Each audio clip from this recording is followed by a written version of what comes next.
Good morning student friends. इस video में मनु भंडारे से लिखित नाटक जो बिना दीवारों का घर, इसका अध्ययन, इस नाटक का अध्ययन इस वीडियो के साथ हम शुरू करेंगे। तो जैसे कि पिछले वीडियो में इस नाटक के संबंध में समीक्षा या जो सारांश जो बताया गया है उसके अनुसार यह नाटक 3 नारी पात्रों के इर्द गिर्द जो इसकी जो कथा वस्तु जो है घूमती है और उनकी जो पीड़ा होती है या वेदना हो या जिस तरह के समस्याओं का वह सामना करते हैं उन सभी का उल्लेख इस नाटक में किया जाता है। तो मित्रों, इस नाटक में आने वाले जो मुख्य पात्र या जो पात्रों की सूची इस प्रकार है। अजित सेठ संपतलाल है, शोभा शुक्ला, मीना श्रीमती शुक्ला, जयंत चावला, जीजी श्रीमती चावला, बंसी चौधरी, नौकर श्रीमती चौधरी, डॉक्टर। तो इस तरह के अजित है, शोभा, मीना, जयंत, जीजी, बंसी, नौकर, डॉक्टर, सेठ संपतलाल, शुक्ला, श्रीमती शुक्ला, चावला, श्रीमती चावला, चौधरी, श्रीमती चौधरी। तो इस प्रकार के पात्र इस नाटक में हैं। तो आगे देखेंगे। तो नाटक की शुरुआत जो उसका पहला दृश्य इस प्रकार है। पर्दा उठता है, अजित का ड्राइंग रूम अस्त व्यस्त सा। सवेरे के 8 बजे हैं। भीतर से तानपुरे पर आलाप लेता हुआ नारी स्वर सुनाई देता है।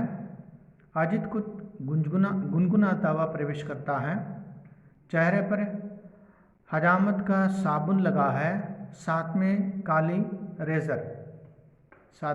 खाली रेजर।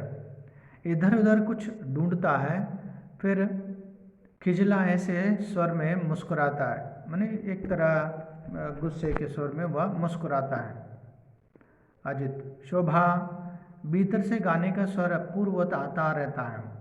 आवाज़ को सप्तम स्वर पर ले जाकर श्रीमती शोभा देवी जी, भीतर गाने का स्वर बंद हो जाता है क्योंकि वह अंदर वह गाती रहते हैं। तो यहाँ से जोर से क्या है वह उसे आवाज़ देता है, श्रीमती शोभा देवी जी। शोभा का प्रवेश, रंगमंच पर शोभा का प्रवेश होता है। शोभा, क्या है, क्यों घर सिर पर उठा रखा है, माने क्यों चिल्ला रहे हो। अजित, मैं पूछता हूँ इस घर में कभी कोई चीज़ ठीक जगह पर भी रहती या नहीं। शोभा, क्या चाहिए आपको।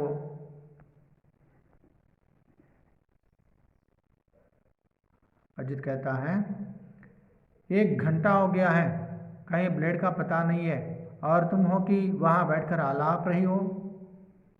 शोभा, ओहो, तब आपकी चीज़ें ठिकाने पर रखने का काम भी मेरा है।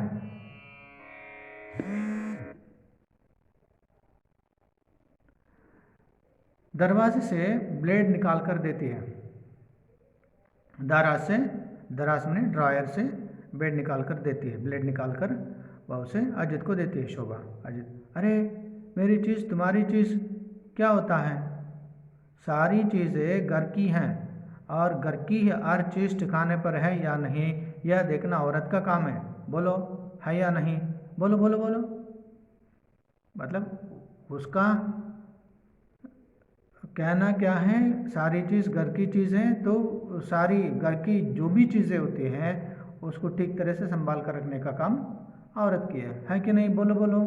शोभा, अच्छा मान लिया है। अब ज़रा यह भी बता दीजिए कि घर के आदमी का क्या काम है। घर की हर चीज़ को इधर उधर फेंकते फिरना और फिर दुनिया भर का शोर मचाना, क्यों। अजित, हाँ हाँ हाँ हाँ।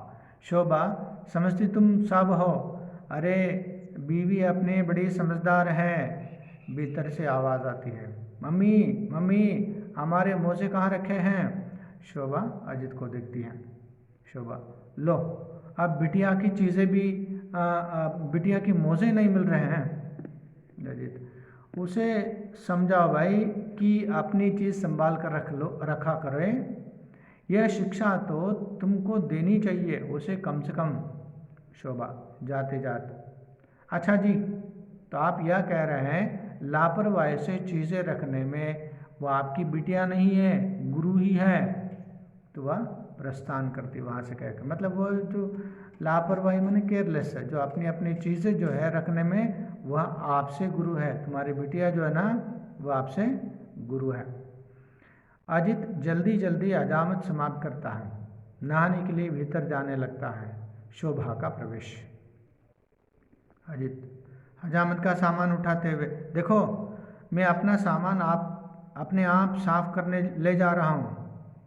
शोभा, बड़ी मेहरबानी आपकी। अजित, तुम ज़रा कमरा ठीक कर दो, हो सकता है मिस्टर अग्रवाल को मुझे अपने साथ ही लाना पड़े। वैसे मैं फिर लाऊंगा नहीं, फिर भी, ऐसा कहकर वो वहाँ से चला जाता है। अजित वहाँ से चला जाता है। शोभा कमरा ठीक करते हुए, चाहती हूँ सवेरे कम से कम आधा घंटा रियाज के लिए निकाल लो। सो भी नहीं हो पाता, रियाज माने प्रैक्टिस, संगीत का प्रैक्टिस जो होता है, सो भी नहीं हो पाता है।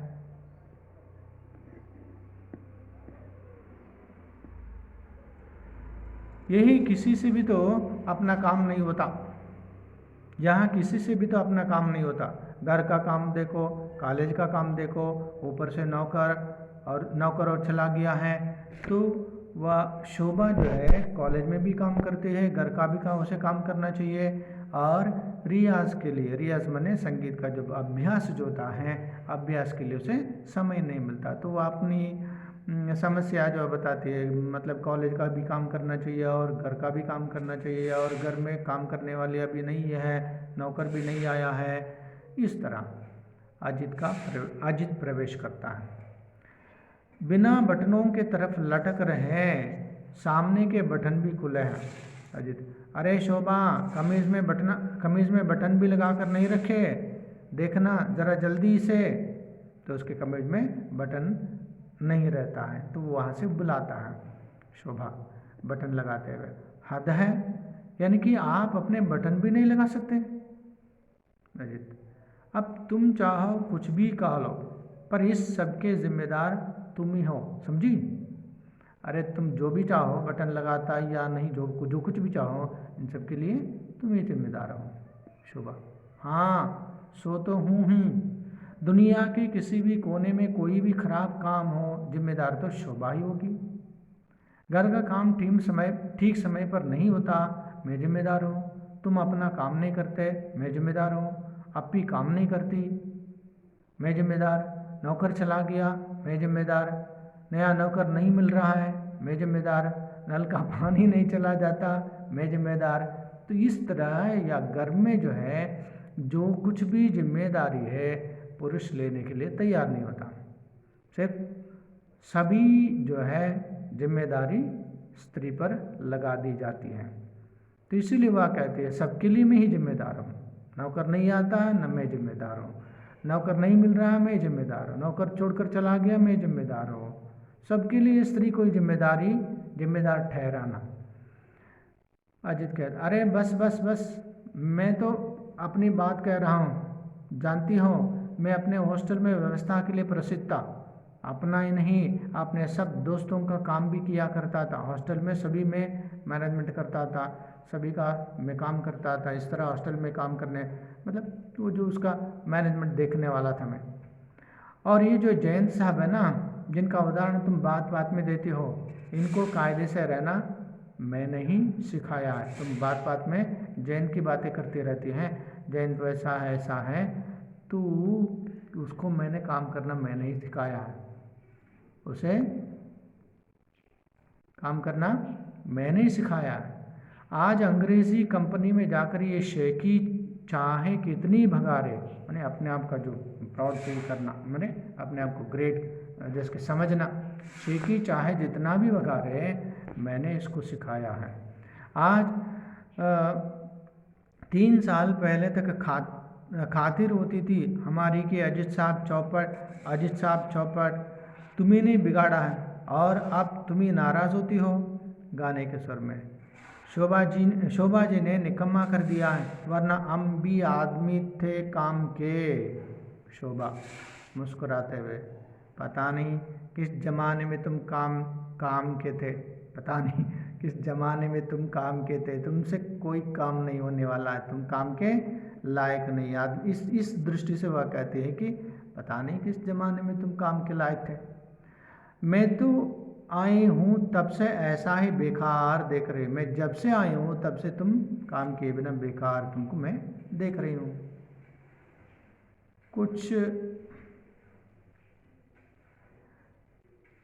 कुछ ठहर कर, यह सच है कि अब मैं तुम्हारी उतनी देखभाल नहीं कर सकती। पहले तुम्हारे और घर के सिवाय और कोई काम नहीं था, सो सारे दिन उसी में लगी रहती थी। अब उतना काम कॉलेज के साथ संभव नहीं होता। पहले मैं घर में रहती थी, तुम्हारा सब काम मैं करके देती थी। अभी जो है मैं घर में नहीं हूँ, मुझे कॉलेज भी जाना है, कॉलेज का भी काम करना है, तो इसलिए उतना मैं कर नहीं पाती। अजीत, तुम्हें क्या करूँ, मुझसे भी यह सब काम नहीं होता। शोभा, ज़रा सा ध्यान देने की बात है, बस काम नहीं होता ऐसा नहीं बोलना चाहिए, ज़रा सा ध्यान देने की बात है। जब मैं पढ़ती थी तब तो तुम काफ़ी काम किया करते थे, आपी को भी संभाल लिया करते थे, कितना साथ बंटाते थे मेरा। आखिर अभी ही क्या हो गया है? जब मैं पढ़ती थी तब सारा काम तुम करती थी, तुम करते थे, मगर अभी तुम्हें क्या हो गया है? आखिर तुम्हें अभी क्या हो गया है? तब अजीत बोलता है, तब की बात ही और थी। आगे ने वैसे फिर मैं तो चाहता हूँ वे दिन फिर लौट आए। आजकल आदि जान तो यह कमबख्त ऑफिस ही निकाल देता है। तनख्वाह अच्छी भले ही देते हो, पर तेल भी तो पूरा निकाल लेते हैं। तनख्वाह मने सैलरी, अच्छी सैलरी देते हैं, मगर उतना तेल निकालना मने बहुत काम कराते हैं। नौकरी तो किसी अंग्रेज़ी कंपनी में मिले तब है मज़ा। साला जयंत ऐश करता है। अच्छा, अभी तो चला। शोभा कमरा ठीक करके भीतर जाती है। वो जो अजीत कमरा जो है उसे ठीक करके वहाँ से भीतर जाती है। पर दूसरी क्षण घंटी बजती है तो आकर दरवाज़ा खोलती है मीना का प्रवेश। दरवाज़ा खोलती है, मीना का प्रवेश होता है। शोभा अपार आश्चर्य से, अरे मीना, सुना तो था कि तुम कलकत्ता आई हो, पर बस देख रहे थे कि हमें याद करती हो या नहीं। मीना, देखो मैंने तो फिर भी याद कर लिया ना। तुम लोग तो शायद कभी भूल कर भी याद नहीं करते, क्यों? शोभा, नहीं, ऐसी बात नहीं है मीना। कितनी बार तुम्हारी चर्चा चलती, पर अब तुम्हारा कोई निश्चित पता हो तब तो तुम्हारे साथ संपर्क भी रखा जाए। मैंने तुम्हारा निश्चित समय क्या है पता नहीं था, तो इसीलिए संपर्क नहीं कर पाए। याद तो वे भी अक्सर करते हैं, तुम्हें अर्थभरी निगाहों से देखती है मीना। पहले की तरह जयंत अब भी यहाँ आते हैं? कैसे वे हैं? शोभा, हाँ आते ही हैं, आज तो उनके अभी आने की बात है। तो मित्रों, इस वीडियो में इतना काफ़ी है। अगले और एक वीडियो के साथ इसका जो नाटक जो है उसका अध्ययन आगे जारी रखेंगे। धन्यवाद।